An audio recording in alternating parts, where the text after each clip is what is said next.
Hi my dear friend, welcome back again. In this tutorial you will learn clear TikTok cache and download to get your storage back. So let's jump right in.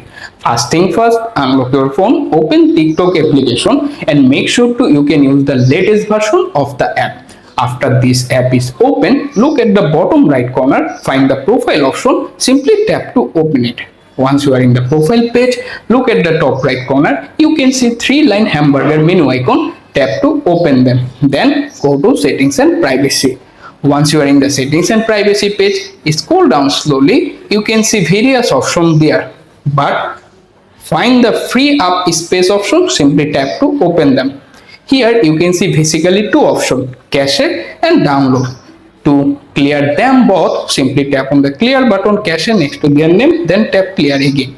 After it done, find the download section, tap on the clear option, then tap on it again. And that's it, how you can easily done. Thanks for watching. Like this video, also subscribe to my channel to support it.